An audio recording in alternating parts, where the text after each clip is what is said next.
The 590th edition of the Four Corners podcast starts right now.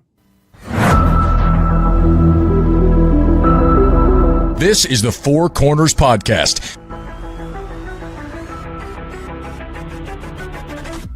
Elton ready on his second attempt. That one is no good. They battle for it. Loose ball. Recovered Marvin. He scores. 17 seconds left. And he was fouled. Here we go. Lawson with a runner. No. The rebound. Hansbrough at the gun. Got it.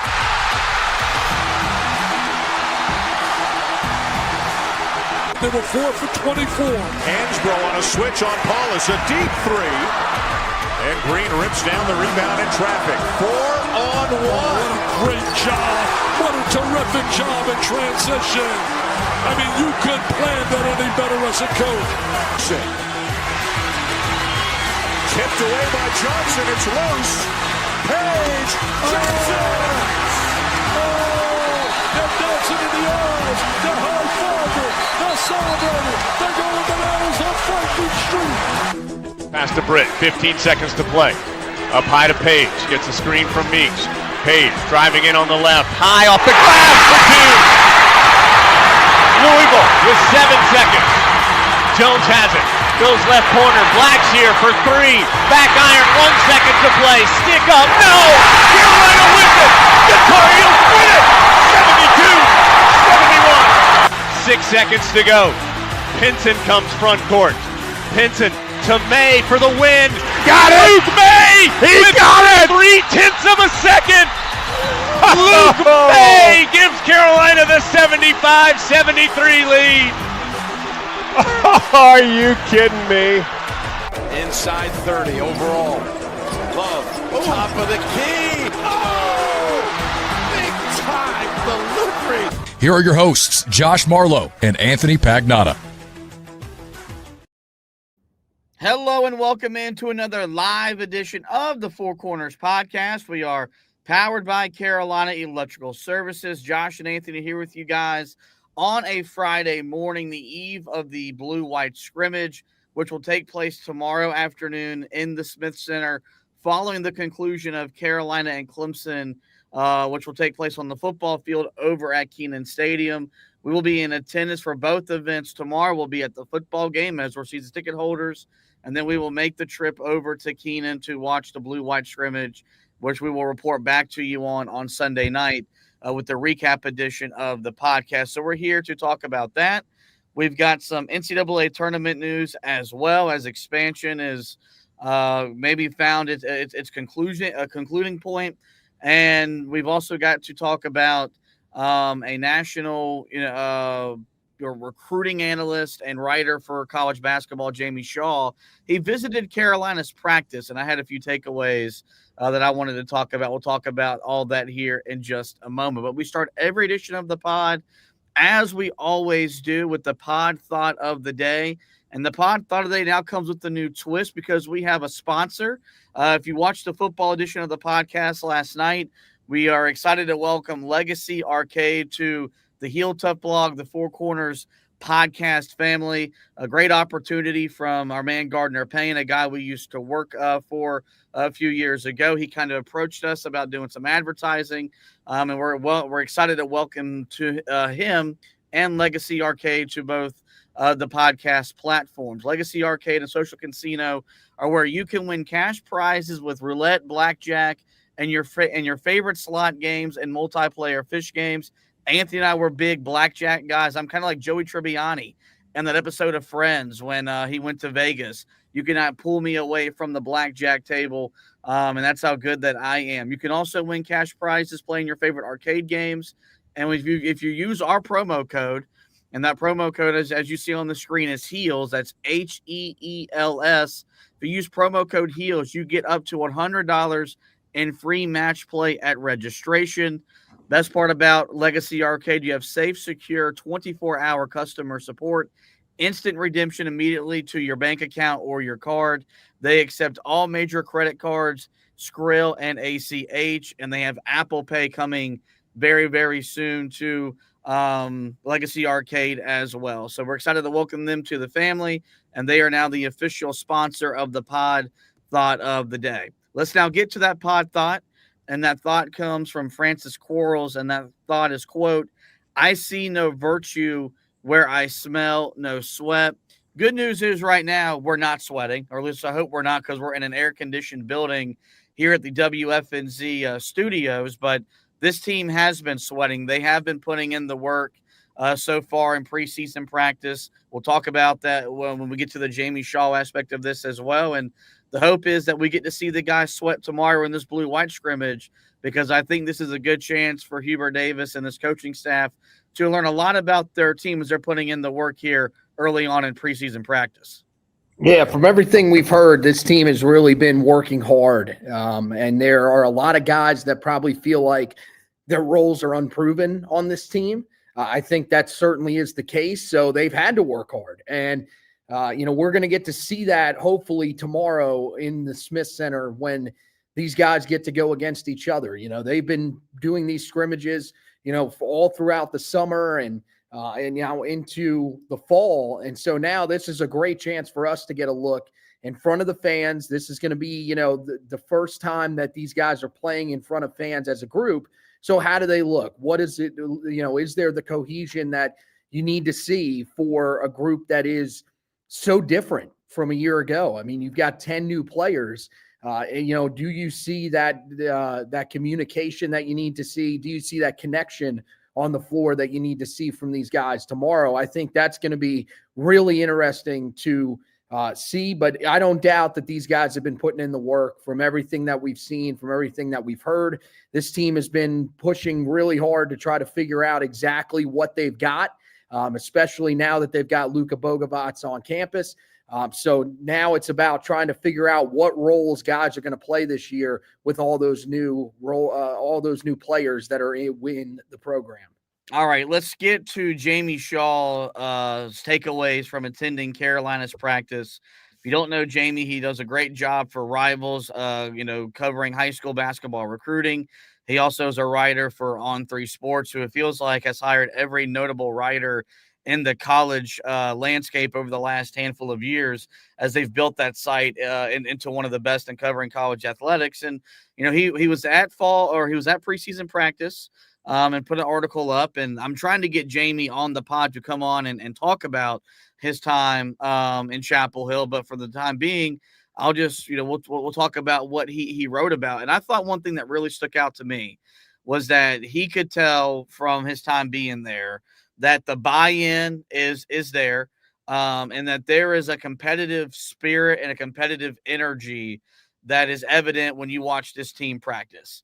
There's high energy. They've got music playing in the background, but when something needs to be stopped, when something needs to be corrected, Hubert Davis is doing that, and he's calling to attention what they're doing wrong and using it as a great coaching point.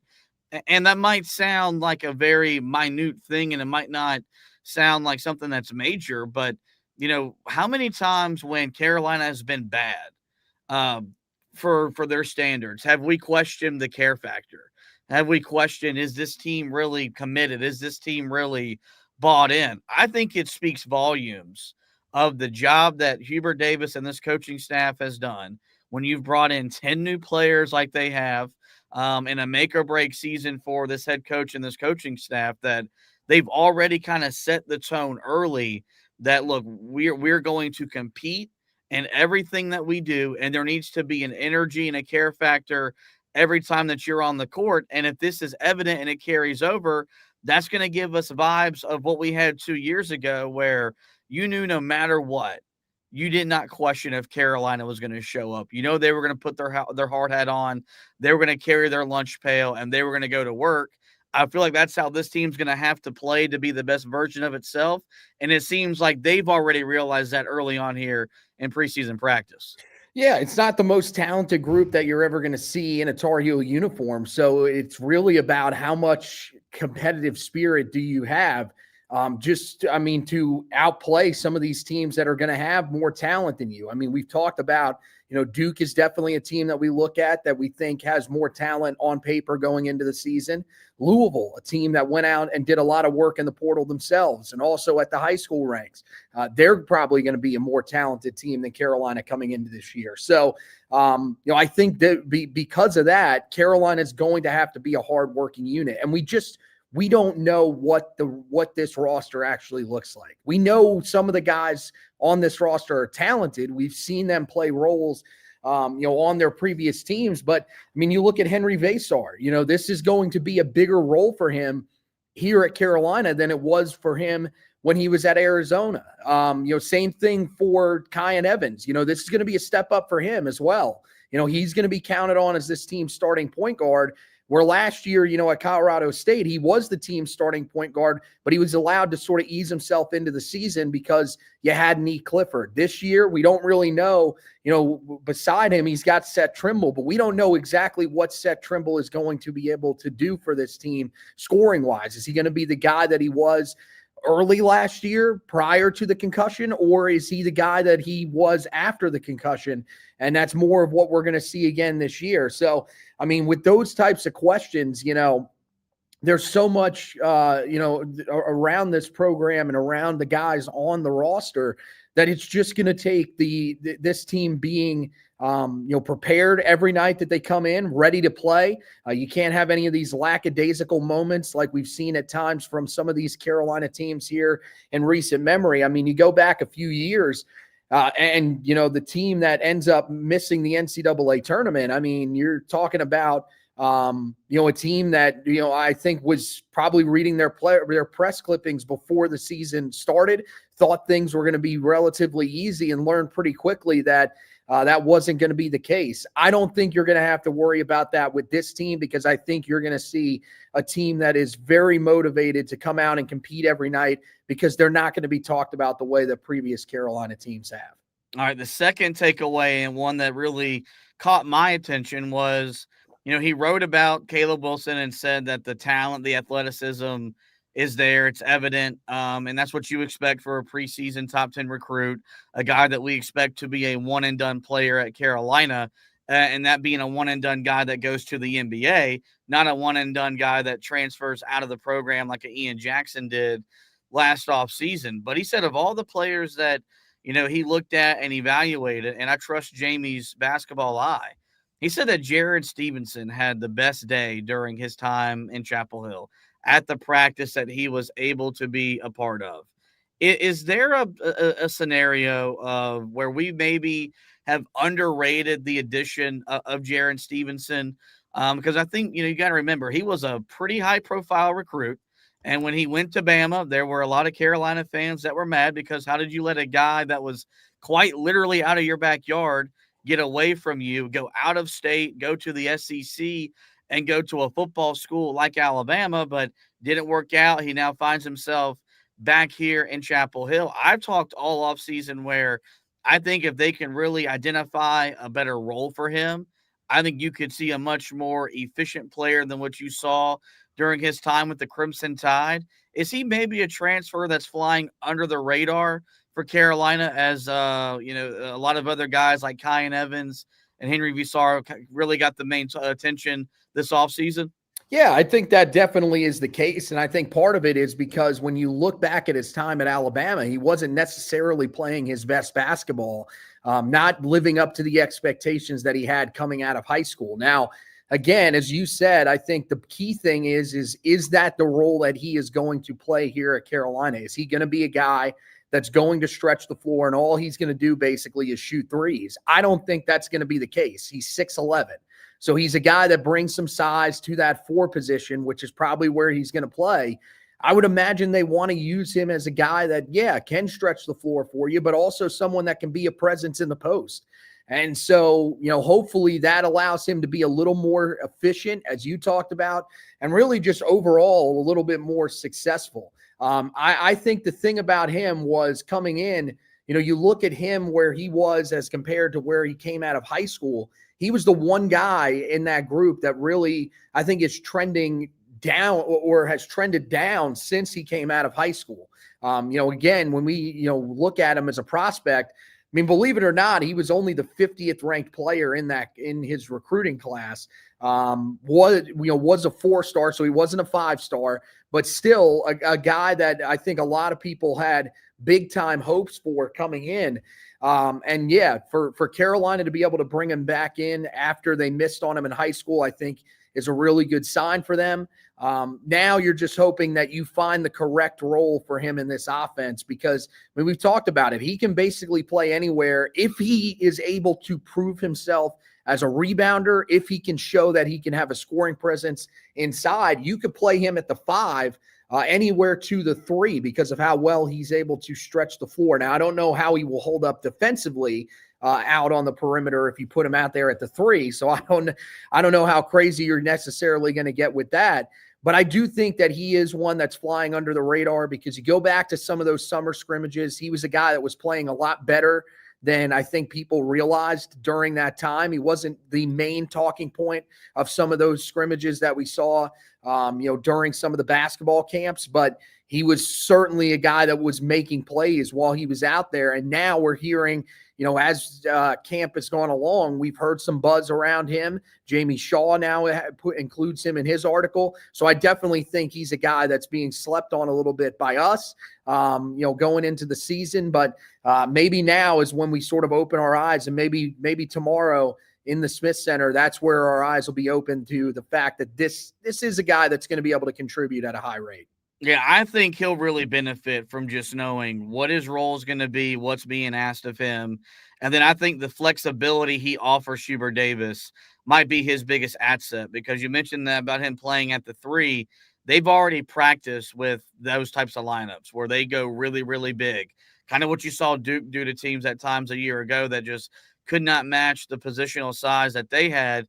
Carolina's maybe not as big top to bottom as that Duke roster was, but they're a lot bigger than they were a year ago, and there will be games where they should be able to overwhelm opponents, even at the ACC level, with their size, their length, and their strength. I wanted to get to some quotes from Schubert Davis from the article, but in the best interest of time, let's just go ahead and jump right into tomorrow's blue-white scrimmage, which will take place, as we mentioned, roughly an hour after the conclusion of Carolina and Clemson over at Kenan Stadium. If you haven't done so already, you can visit goheels.com to get the best information on how to park, so you can attend both to attend both events. They will have the shuttle expresses and some of those things that are available for football and basketball game days. They will combine both of them tomorrow. So get to goheels.com so you know how to best park if you're attending both events, like Anthony and I are, something we're both excited about. But let's just kind of get into, it's not, you can't really preview it because we don't know what the rosters look like just yet.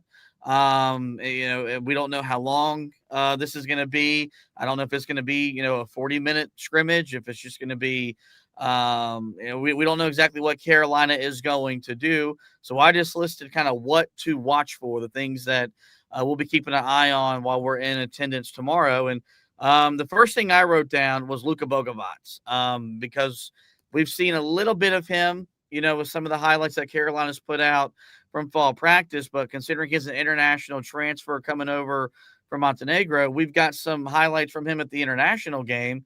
But it's a lot different than, the college game, because, he's playing in a pro league and a pro system where now he's, in some form or fashion, taking a step down to come play here collegiately.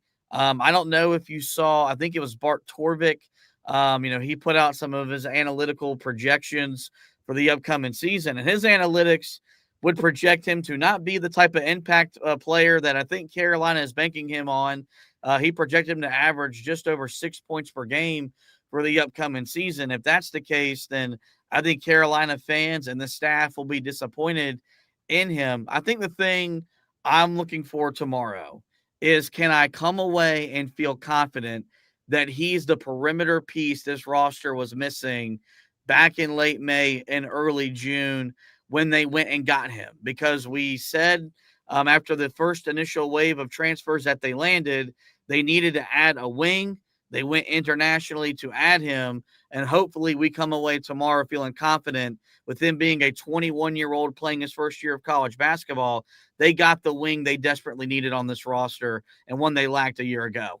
Yeah, that would be nice. I mean, I think the thing for him is, it's also going to take him some time to adjust too. And, the fact that he came in a little bit later, I think certainly is going to be interesting to see, just how well he communicates with his teammates, everything like that. You've got the language barrier also, so that could certainly be something that he's working through as well. But I definitely think that he's a guy that is probably the most intriguing out of this group. I think it's either him or the guy we're going to talk about next in Caleb Wilson. Because, yeah, you're right. You want to know that you've got your guy on the wing, that you've got a starter out there. Because right now, maybe that does end up becoming Jonathan Powell. Maybe Jonathan Powell ends up playing a bigger role for Carolina than we thought he was going to. That's what those numbers would tell me from Bart Torvik, is that he expects that Jonathan Powell is going to play a lot more. It's probably going to be a 50-50 split in terms of the minutes, where we thought Luka coming in was probably going to be the guy. He was going to be someone who was going to play 30 minutes a game. Carolina was going to be able to count on him as one of the, more veteran presences, even though he is technically a freshman. But with the experience that he has at the international level, he was going to be able to bring some seniority to that group, and hopefully, bring some of the scoring prowess that he had over there in Montenegro over to Carolina. I think it's certainly possible. I think that Bart Torvik's numbers are really just, to me, they just don't know what Luka Bogovac is. And we don't really know what he is either. But I think we're probably trending on the more positive side, because we've seen, even at the international level, he was able to score the ball at a pretty decent rate. It's not like he was in, some of these smaller, these U18 leagues and stuff like that, and he was just tearing it up. No, this is a guy that was actually putting up good numbers for a professional team overseas. So I think he's going to be a guy that's going to be very successful. I'm interested to see, how does he shoot the ball in this scrimmage? Is he a guy that, people are looking for on the floor? Do they look at him as one of the biggest scoring threats on this team too? What type of role is he going to play on the offensive end of the floor? I think is the most important thing that you can take away from what we see tomorrow. And, also want to get a feel for what he is as a defender. Somebody that's played professionally overseas, you would expect them to be a pretty good defensive player if they've gotten to that point. So I'm interested to see what he brings on both ends of the floor, and probably the guy I'm most excited about going into this scrimmage, just to figure out exactly what you got.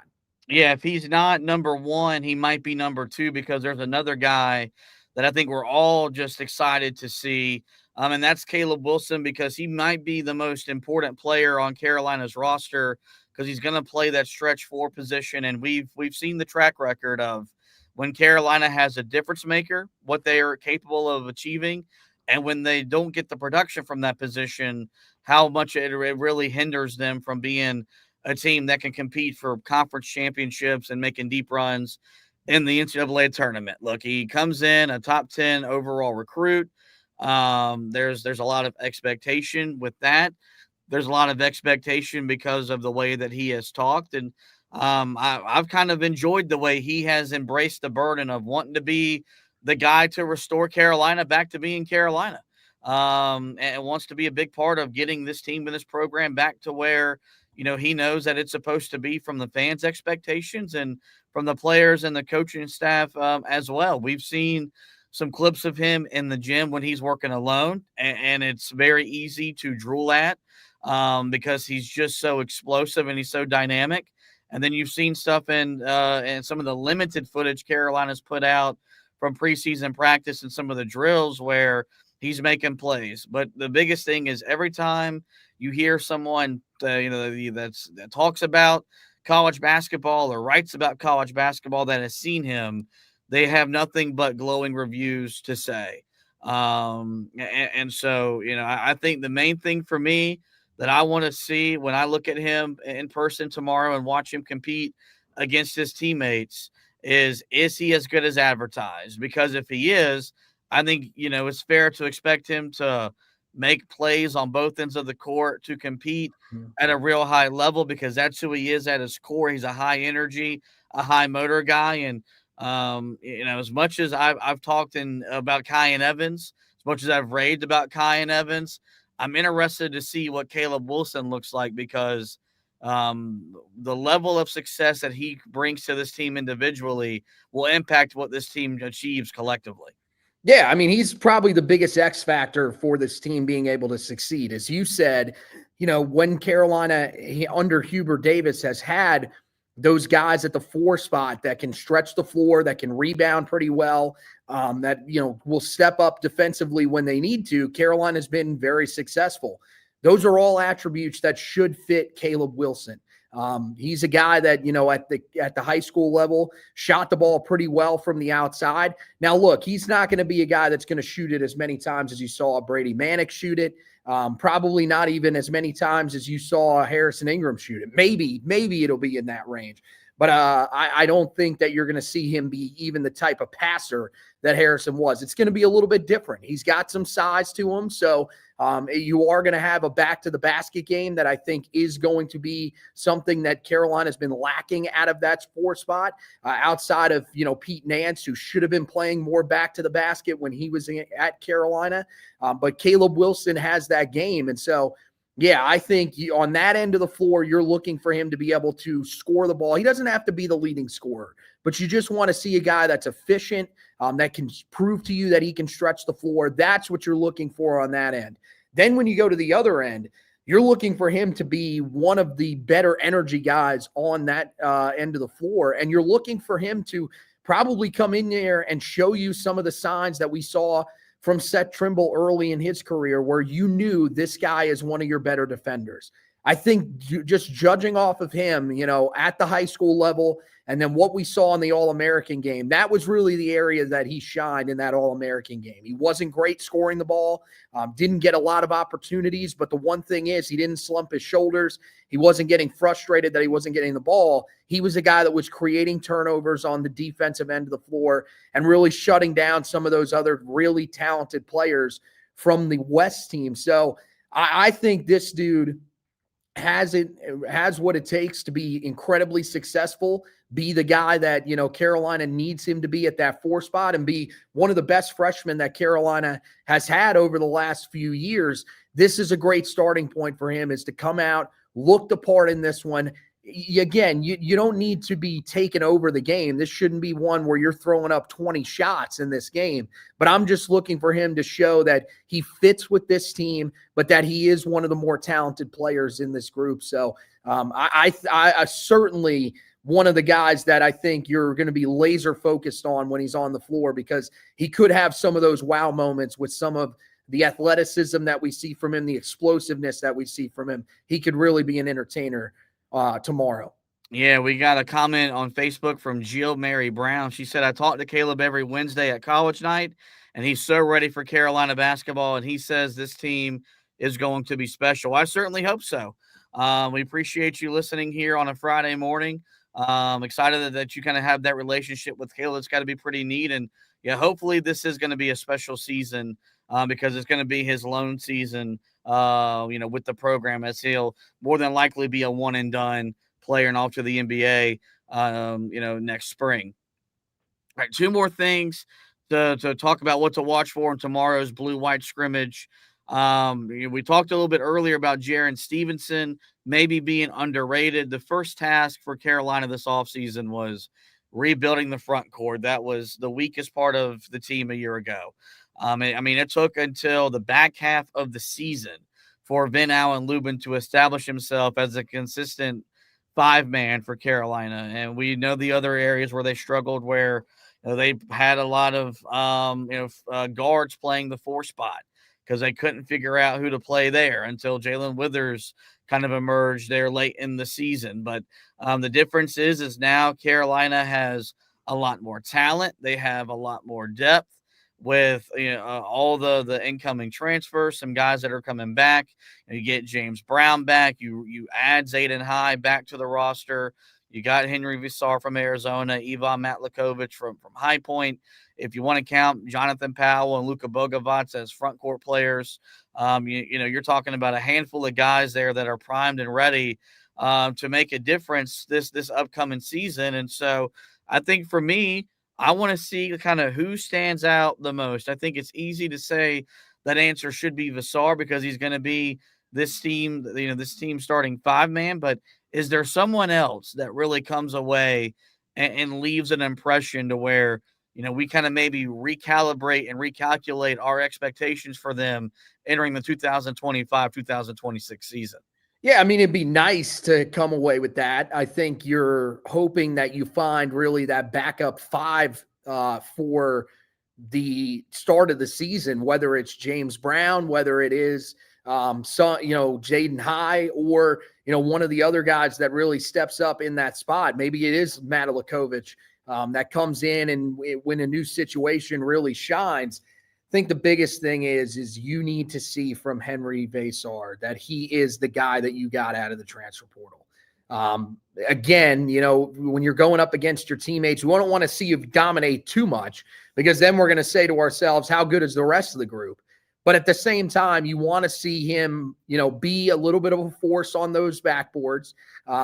You want to see him be able to score the ball the way that he was able to at Arizona when he was on the floor. He was able to stretch the floor a little bit with some of his shooting, but more importantly, you want to see how he plays close to the basket. Is he a guy that can find some of those easy shots on the inside that Carolina just wasn't able to get last year? You can never dump it down into the post last year and feel confident that someone was going to be able to come away with a score. Can he do that for Carolina starting in this scrimmage? And then, of course, when they go on to play BYU. And then, of course, once they get into the regular season. But I think this is really where it starts. This should be where you see him come out and put together a really strong performance. Some of the scrimmages that we watched early, in the summer, a little bit inconsistent. So you're looking for him to come out there, be a guy that is affecting plays on both ends of the floor for most of the afternoon. So I think you're going to see that from him. I mean, this is a guy that was considered by some NBA draft analysts as a draftable player, a guy that would have gone in the second round this year if he would have came out. So you're looking for him to show you that here at the start of the season and then get better as the season goes along. So I'm really intrigued to see what he brings to the table. But of course, we're going to be watching those other guys to see if someone else can stand out at that 5 position because, Visar coming over, he's coming over having played around 20 minutes a game. Now, you're going to expect him to probably play somewhere 27 to 30 minutes a game. You're still going to need somebody for those times where he's off the floor, someone that isn't going to be a huge negative while he's on the floor or while he's off the floor. So hopefully one of those guys is able to step up that we talked about and really show you that they have taken the steps necessary to be that backup 5 that can help Carolina this season. Yeah, he's a versatile offensive big man. He can, get position on the low block, play with his back to the basket. He can pick and pop and shoot the 3-point shot. I'm excited to see whichever guard he gets paired with because I would imagine that Hubert won't have Kyan Evans and Seth Trimble on the same side. What he does in the pick and roll because, the more film I watch of him and what he can do in the pick and roll game, Carolina hasn't had a big like him that can do the things he can do in the pick and roll in quite some time.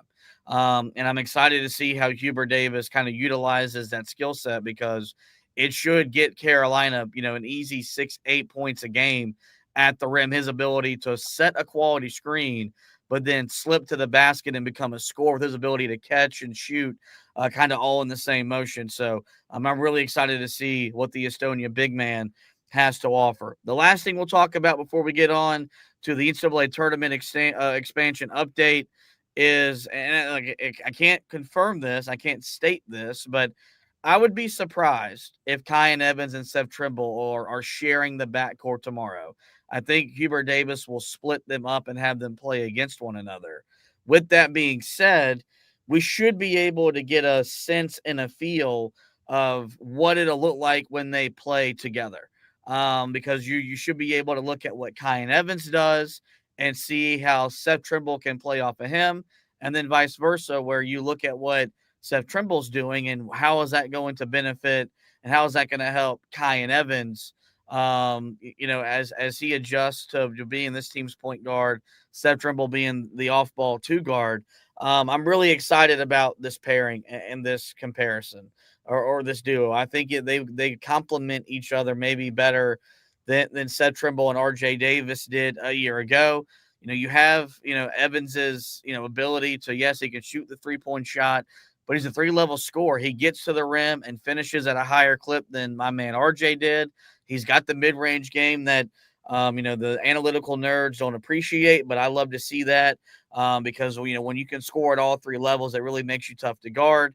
And then as we all know his ability to shoot the ball well from the outside. And then you have Seth Trimble, who I think really has to figure out what is he going to be as a scorer? How is he going to hunt his offense? How is he going to generate his offense? I think in an ideal world, you want him playing the way he did 2 years ago when he was the guy that came off the bench, and Jay Billis would say on every broadcast, he needs to shoot the ball more because of how efficient he scored the ball, especially from the outside. He's a great slasher.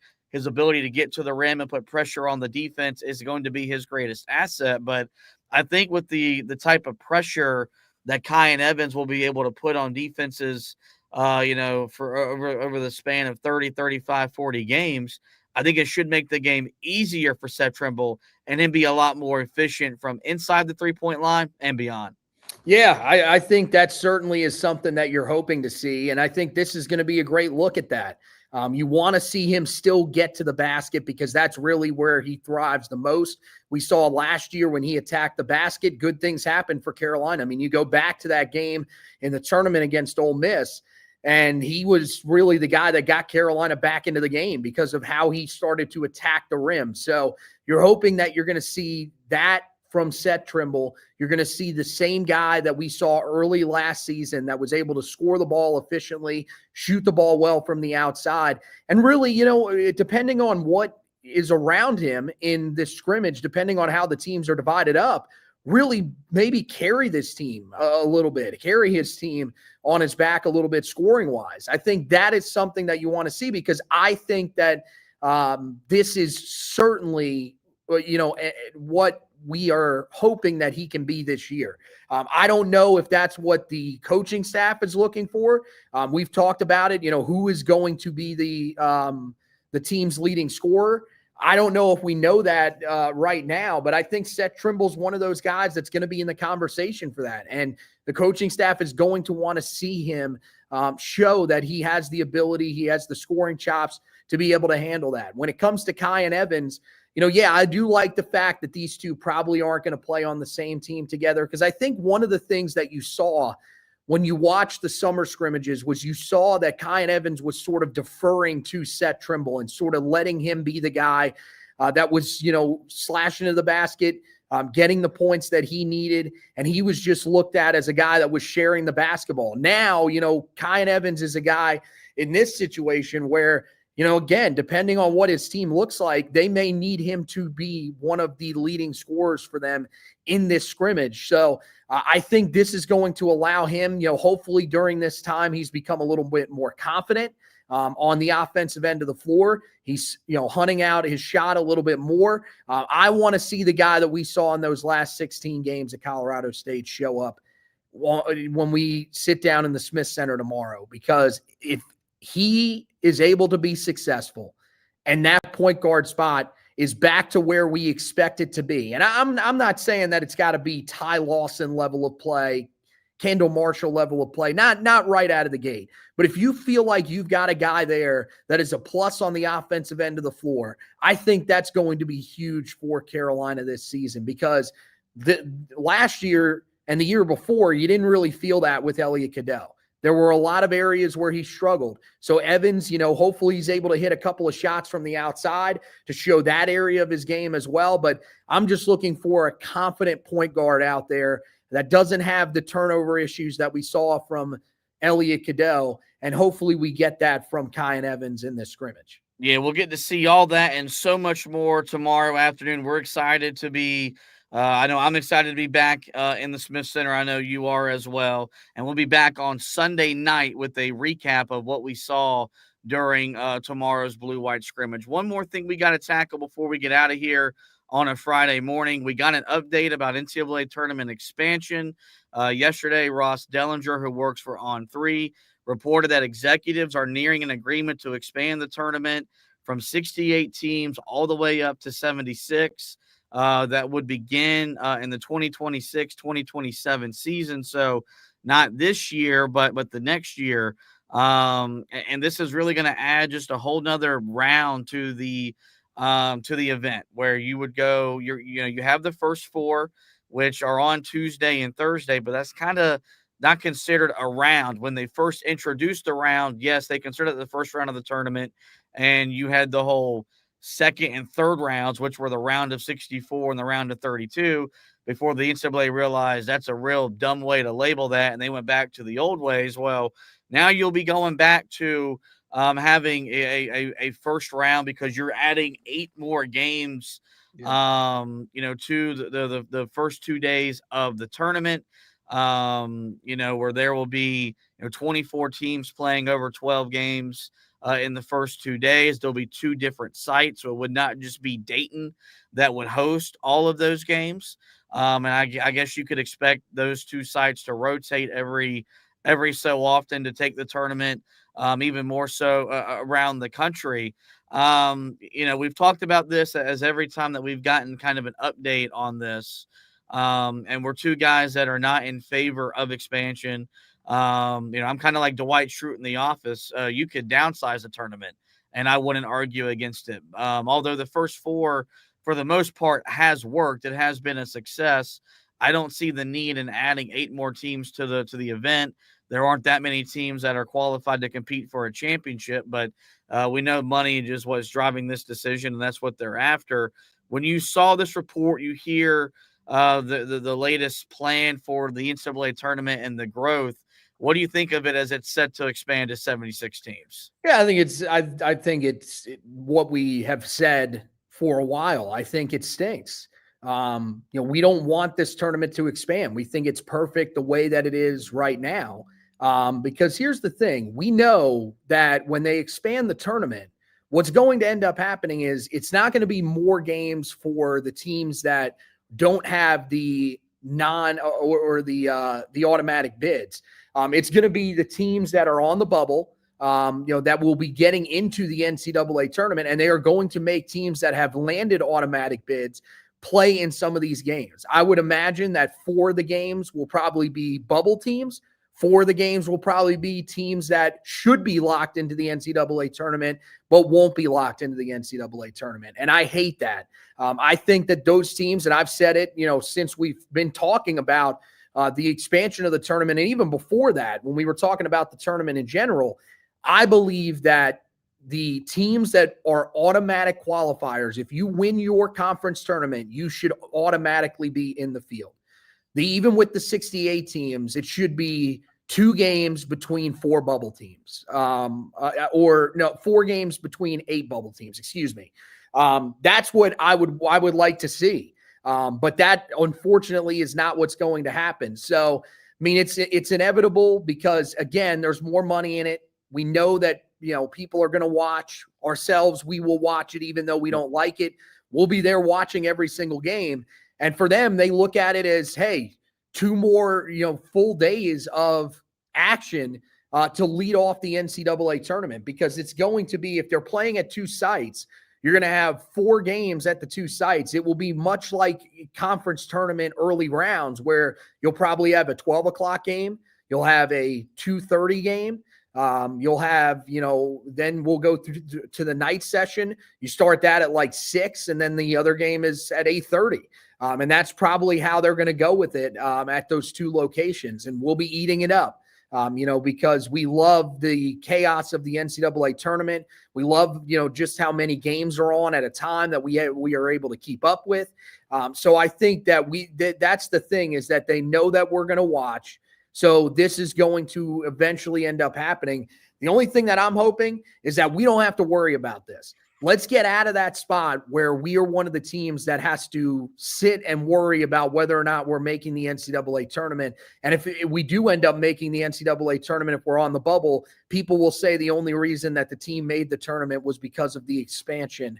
I think, for Carolina, that's the goal starting this season, is to make sure that you are not involved in some of those, those bubble talks. Get yourself comfortably into the tournament, be one of the top 4 teams in the ACC, and let's do that more consistently moving forward, because if we can do that, then we know we've got the right coach in Hubert Davis, and we'll be back to the type of success that we're used to here at Carolina. So yeah, I mean, it is what it is when it comes to NCAA tournament expansion, but I'm just hoping that Carolina isn't going to have to be involved in a lot of those talks. Yeah, that's the baseline expectation, is that they should not be on or anywhere near the bubble with an expanded field. I'm not going to, as much as I don't think expansion is necessary, am I going to complain about having 2 more full days of college basketball? No, because college basketball, the NCAA tournament, it's my favorite event in sports. The month of March is the most exciting month that you have, because you have Champ Week that carries over into Selection Sunday and then gets you into the NCAA tournament. The thing is that the diehards are going to be the ones that watch these games. The casual people, the people that just watch college basketball in March, they'll still wait until Thursday at 12 o'clock to cut on the tournament. But someone like myself, yourself, and probably our listeners, yeah, we'll be there watching it because we eat college basketball up, but it's not going to, I don't think it's going to have the impact that they think it's going to have. I don't think it's going to, draw great ratings unless you have a Carolina, Duke, a Kansas, one of those programs that compete in one of those games.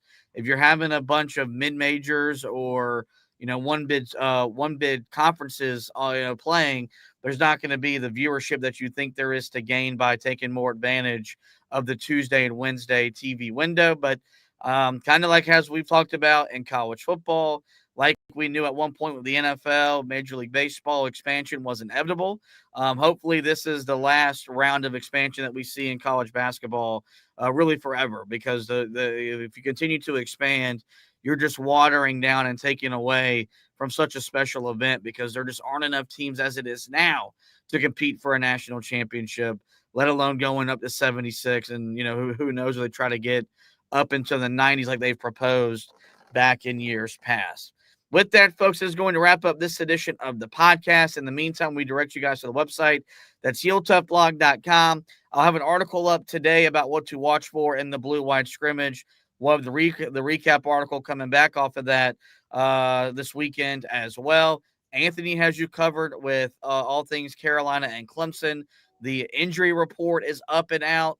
That was put up there last night. There'll be a game preview coming to the website as well today. And then, of course, we'll have the recap following the game this weekend as we'll have you covered with the busy day tomorrow with both Carolina football and Carolina basketball in action in Chapel Hill. As for the podcast, you guys know where to find us. Every major podcasting platform, simply search the Four Corners Podcast and we'll pop up. There, we encourage you guys to rate, review, and subscribe. That way you don't miss any editions of the show throughout the remainder of the season. If you're a video consumer of the podcast, like and follow us on Facebook and YouTube at Heel Tough Blog. Follow me on Twitter at HTB_Josh, and you'll be notified every time that we go live. Next one will be Sunday night. If you follow those pages, when we're live recapping the scrimmage, you'll be notified so you can jump in and not miss any of our coverage of the team. With that, folks, this is going to wrap up, though, this edition of the podcast. I do want to thank Anthony once again for hosting with me. We want to thank you guys for both watching and listening. And as always, go Tar Heels.